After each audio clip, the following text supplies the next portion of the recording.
Hi guys, just another quick vlog. I've come down to Lytham tonight and in shocking news, massive update. I can't find my red hat, so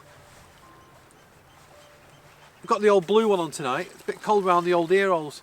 The other vlog I did a few days ago, you'll see the tide was high and just before sunset. This is what it's like when the tide's, well, just before it's really low tide. The boat behind me there is called Grace. I've taken a million photos of this boat. Just as the sun's setting, it's always here all the time. There's a few boats over there. That one's called PN22. I'm not a boat spotter or anything, but I've just been down here so many times. And there's a little dinghy over there which normally blows about, but the water's so low. And we're on a mussel bed at the moment, so it's really, really hard standing. So you're quite safe to come down.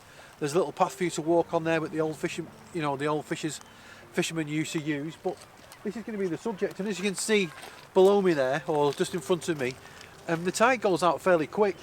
But what it does is when it goes out, it kind of stops, if you will. So in between high tide and low tide, or when the tide changes, I think it's called ebbs. When the tide ebbs, it goes like a pond, and you get the reflections of the clouds. Tonight, at the moment, as we're looking around, there might be a nice sunset, but I don't think there'll be very many moody clouds. So it's just a case of coming out and getting some fresh air, really, and just showing you what's about and what's available down here.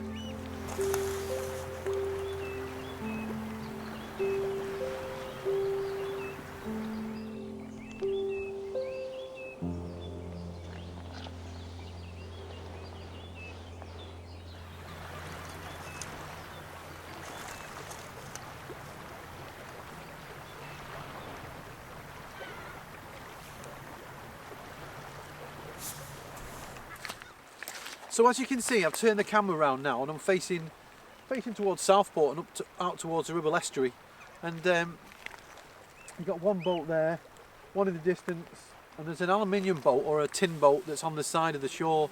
They all make for good compositions, really, and they're really good to come down and practice, like I keep saying. And what time is it now? I think it's about 25 minutes before sunset, and it's just, in a little bit you'll just see the water getting calmer and calmer, and this part here, obviously out in the actual channel itself, you can see the tidal path of the water going out, but on these shallows here where all the mussel beds are, you can just see the water getting calmer and calmer.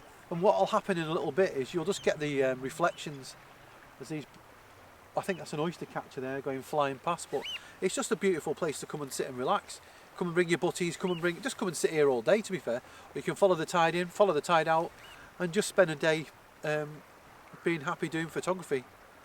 So I'm just going to wait 10 or 15 more minutes and then probably try and take a few shots. I don't know if you can see this or not, because I'm just recording the back of my camera. What I've done is I've just nipped the 500mm on, and there's a heron down there just feeding. And as you can see on the back of the camera, it's like something off, I don't know, I'm not David Attenborough, but it's just gone off again now. So it's like BBC Earth or something like that. I'll just get the reflection out of the way, but you can see it's stalking the fish with the 500mm. The heron's miles away down there. So let me zoom out. You can just see his head and his legs there. He's just having his tea. I oyster catcher behind him, but I'm just trying to get him with a fish in his mouth, and it's quite difficult, to be fair. There he goes, look, just missed it then. I'm videoing rather than taking photos, but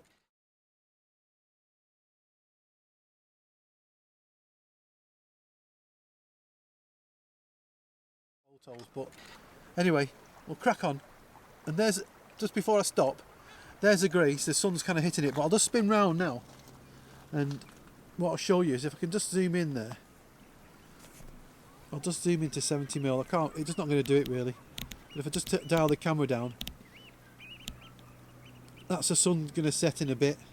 And I think if I moved over this way a bit, I'll probably get the sun right behind the white church. But I'm not going to bother with that tonight. I'll post an image in a second of one I've done earlier, but I think it'll just look really nice, because you can see at the moment the sun's really diffused and it looks really, really nice. It's not too bright.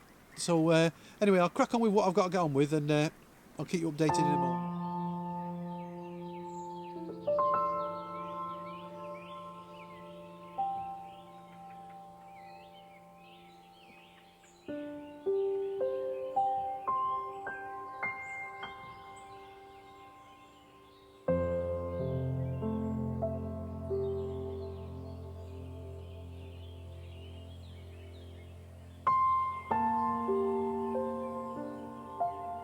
So as you can see there, I've got the camera set up in portrait orientation. On the front, I've got the Format high-tech filter system with the CPL, and I've also got a 0.9 soft edge grad, the Firecrest Ultra, Winston tripod, and basically what it is that's a subject, but what I'm going to try and do, I'll look on the back of the camera, the purple part at the moment, the focus peaking. I'm going to try and talk you through this if possible. What I'll do is, sorry if the camera's a bit wobbly, but this is my leading line, this chain, and you've got this like a marsh bed or your little mussel bed leading right up to the boat. Now obviously if you look behind or on the top of the boat, there's no clouds at the moment, so it's not going to be a really epic shot, but I just want to try and show you and teach that in front of you, if you have a nice foreground leading up to the subject, and in the background, if that was all full of wispy clouds, it would look quite good. Over in the distance there towards Preston Way, I think it is, or Chorley Way, there's some lovely clouds in the distance, but we're not aiming at that tonight. So that's the shot. So I'm going to take it now. Basically what I'm at is I'm at f14, I'm at ISO 64, and I've got 1.3 of a second. Is it 1.3 seconds? Yeah.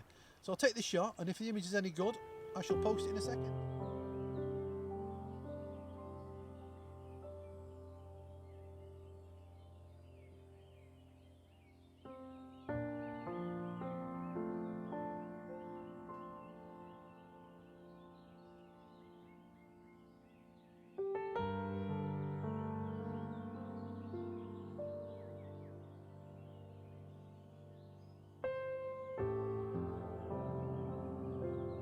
So as you can see again, I didn't quite like the first shot, the portrait orientation.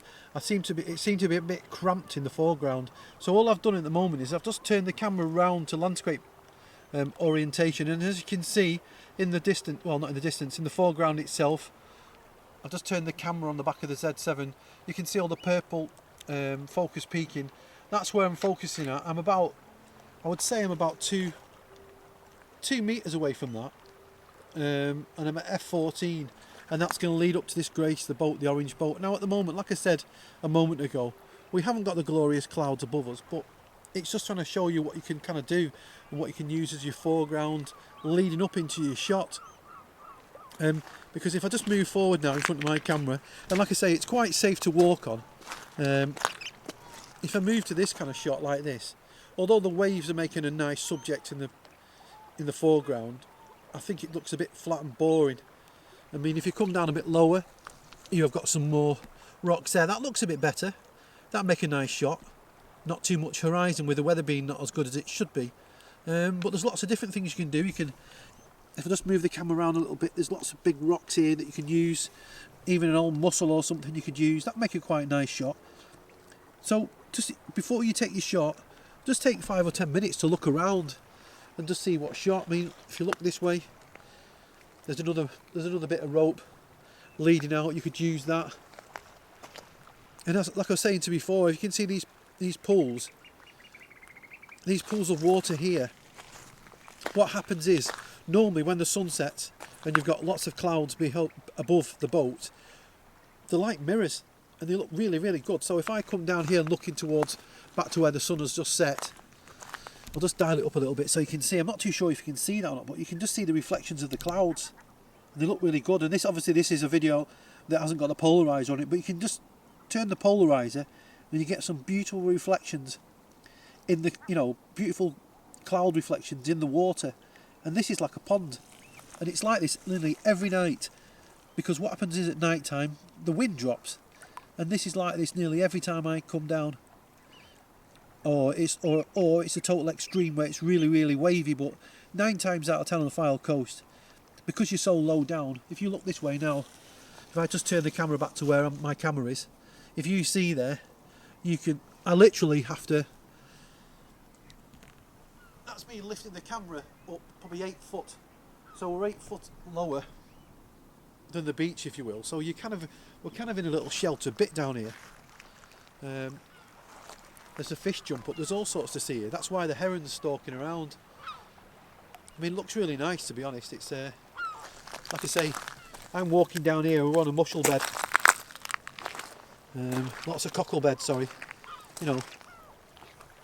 And this looks quite nice like that. I quite like this with the water. So if we've got a 3-stop filter and with the light being a little bit lower now, you could capture some of these waves. And what I'll do is in a minute I'll try and post a few previous shots that I've done over the time, and just give me your comments and see what you think, to be fair.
Hi guys, I'm not going to walk back to the camera. I thought I'd do a quick piece to the camera now.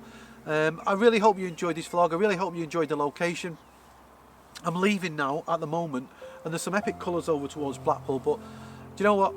I've had a lovely evening. I've took some pictures of some herons feeding fish. I've took an amazing picture of the sun setting behind the white church. I just don't want to push the boat out. I'm kind of enjoying myself. The boat looks beautiful there behind me, but you know what? I've had a nice night. It's been nice and chilled.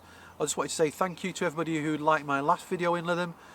Thank you to all the new subscribers. I hope you enjoy my style of vlogging. Like I say, I keep saying on the previous videos that speaking and talking and rabbiting on is kind of technical side of it isn't one of my strong points, but as the vlogs progress, hopefully I'll get to be able to speak a little bit better. I hope the photography and the tips are what draw you into the vlogs rather than me rambling on about absolutely nothing and you not learning anything. I just hope you follow me around, and that gives you a boost to go out and try it yourself. And that's what it's all about for me, getting people to come out and enjoy their local place. I mean, this is only 4 miles away, or 3-4 miles away from my house, but you know, even with really flat weather, it's just nice to come out, listen to the birds. It's nice to come out, watch the sunset and just enjoy yourself, and that's what photography should be about, really. So thank you again, and thank you for watching, and until next time, take care.